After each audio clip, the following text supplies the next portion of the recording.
Hello बच्चों। तो ये एक आईआईटी जेईई का सॉल्यूशन चैप्टर से पूछा हुआ क्वेश्चन 2019 का है। ग्राफ बेस्ड क्वेश्चन है। आइए इसको समझते हैं। क्वेश्चन कह रहा है कि for the solution of gases W, X, Y and Z in water at 298 kelvin, मतलब 298 केल्विन पर वाटर एज ए सॉल्वेंट लिया है जिसमें अलग अलग गैसेस आपका W है, X, Y एंड Z, ये हाइपोथेटिकल गैसेस हैं जिसको मिला के सॉल्यूशन बनाया गया। अब कहता है कि Henry law constant KH are given 0.5, 2, 35 and 40 kilo bar ये सप्लाइड है डाटा में रिस्पेक्टिवली मतलब W के लिए 0.5 हो गया, X के लिए 2 हो गया, Y के लिए 35 हो गया और Z के लिए 40 किलो बार हो गया। तो कह रहे हैं correct plot for given data is, इसके लिए सही प्लॉट क्या होगा। तो सबसे पहली बात कि ये जो न्यूमेरिकल है ये हेनरी लॉ से है, और हेनरी लॉ के बारे में आप बेहतर जानते हैं कि यहां पर जो गैस होना चाहिए वो पार्शियली सोल्यूबल होना चाहिए। कैसा होना चाहिए? Partially soluble. तो यहां सॉल्वेंट क्या है? वाटर। तो वाटर में पार्शियली सोल्यूबल गैस आपने मिलाया तो एक कांस्टेंट टेम्परेचर पर इक्विलिब्रियम आएगा। अब उस समय जो सॉल्यूशन के ऊपर प्रेशर होगा, प्रेशर जितना ज्यादा होगा तो गैस का मोल फ्रैक्शन सॉल्यूशन के अंदर ज्यादा होगा, और प्रेशर कम होगा तो गैस का मोल फ्रैक्शन सॉल्यूशन के अंदर कम होगा। इसका मतलब कि जैसे आप प्रेशर बढ़ाएंगे तो पार्शियली सोल्यूबल गैस का सोल्यूबिलिटी बढ़ेगा। ओके, तो हेनरी लॉ के हिसाब से हम लोग पढ़ते हैं कि ये जो सॉल्यूशन के ऊपर प्रेशर होता है, partial pressure of gas equal to Henry constant into mole fraction of gas. तो पार्शियल प्रेशर क्या है? Henry constant into mole fraction of gas. अब देखिए मोल फ्रैक्शन तो आप जानते हैं कि सॉल्यूट सॉल्वेंट दोनों का ऐड कर दें तो 1 आएगा। तो mole fraction of water plus mole fraction of gas equal to 1।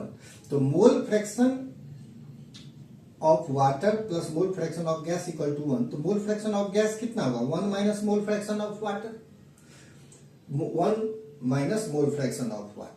क्योंकि आप यहां देखिए, क्योंकि मोल फ्रैक्शन ऑफ वाटर मतलब सॉल्वेंट और पार्शियल प्रेशर के बीच ग्राफ है, तो x कोऑर्डिनेट पर मोल फ्रैक्शन वाटर का आना चाहिए। इसीलिए हमने क्या किया कि mole fraction of gas equal to 1 minus mole fraction of water. तो मोल फ्रैक्शन ऑफ गैस के जगह ये वाले part 1 minus mole fraction of water हमने डाला, फिर इसको मल्टीप्लाई किया KH minus KH into mole fraction of water. Negative वाले पार्ट को लेफ्ट साइड ले आए इधर, तो ये minus KH into mole fraction of water, और ये पॉजिटिव इस साइड राइट साइड कर दिए KH।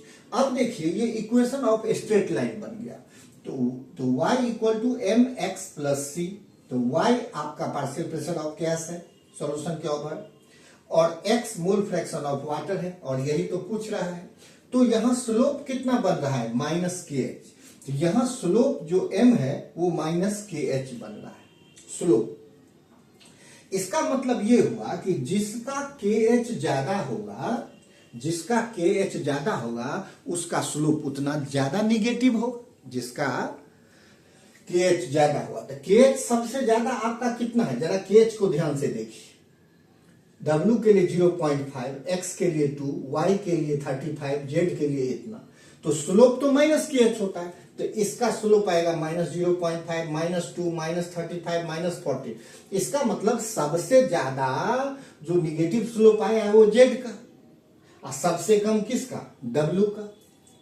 पहली बात। दूसरी बात कि यहां जो इंटरसेप्ट Y एक्सिस पर है C, वो किसके बराबर है? KH।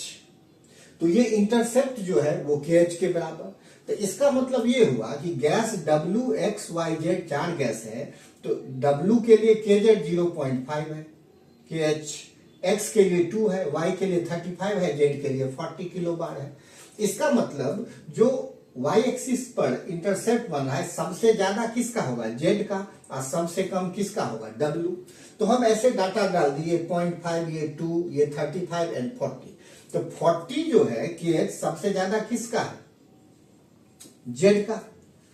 और सब इसीलिए इसका जो स्लोप होगा -40 सबसे ज्यादा निगेटिव, इसीलिए ये स्लोप हमने ऐसे कर दिया, तो ये जेड का हो गया। उससे नीचे 35, तो उससे थोड़ा कम स्लोप होगा, तो ये हमारा हो गया किसका, y का। अब आइए x का, ये -2 है, तो ये x का हो गया।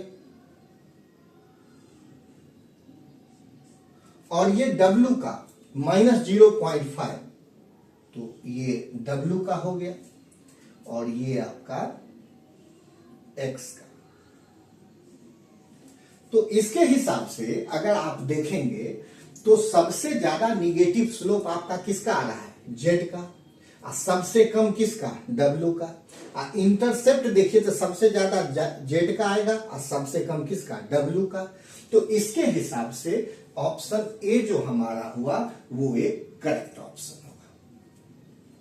तो उम्मीद करते हैं कि ये बात आपको समझ में आ गई होगी। Thank you.